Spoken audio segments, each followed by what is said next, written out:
বেগম রোকেয়া বিশ্ববিদ্যালয়ের আইনে ছাত্র সংসদ নির্বাচন যুক্ত করে দ্রুত নির্বাচনী রোডম্যাপ ঘোষণার দাবিতে আমরণ অনশন চলছে। বিশ্ববিদ্যালয়ের প্রশাসনিক ভবনের উত্তর গেটে অনশনে আছেন বেশ কিছু শিক্ষার্থী। আন্দোলনের দ্বিতীয় দিনে 17 ব্যাচ সহ বিভিন্ন বিভাগ আন্দোলনের সংহতি জানায়। এদিকে 10 কার্যদিবসের মধ্যে ইউসিজির তরফ থেকে দাবি মেনে নেয়ার বিজ্ঞপ্তি দিয়েছে বিশ্ববিদ্যালয় কর্তৃপক্ষ। এতে অনশন থেকে সরে যান 2 শিক্ষার্থী। 17 ব্যাচকে জোর করে আন্দোলনে আনা হয়েছে। প্রক্টরের এমন একটি বক্তব্যে ক্ষোভ জানান শিক্ষার্থীরা। যদিও প্রক্টরের বক্তব্যের ভুল ব্যাখ্যা করা হয়েছে দাবি উপাচার্যের। অনশনে অসুস্থ হয়ে এরই মধ্যে হাসপাতালে নেওয়া হয় 4 শিক্ষার্থীকে। বিশ্বের সর্বাধুনিক প্রযুক্তিতে প্রস্তুতকৃত Arik silver wash detergent powder 500 গ্রাম মাত্র 70 টাকা। রিমার্ক।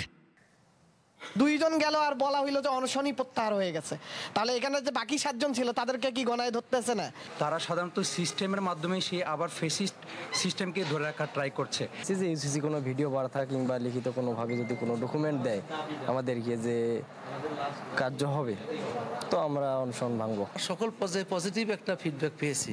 এই ফিডব্যাক পাওয়ার কারণটাই আমি শিক্ষার্থীদেরকে বোঝাতে বলছি, যার শরীরের অবস্থা যেভাবে ক্রমান্বয়ে অবনতি হচ্ছে, এটা আমাদের কাছে সবচেয়ে বেশি পীড়াদায়ক।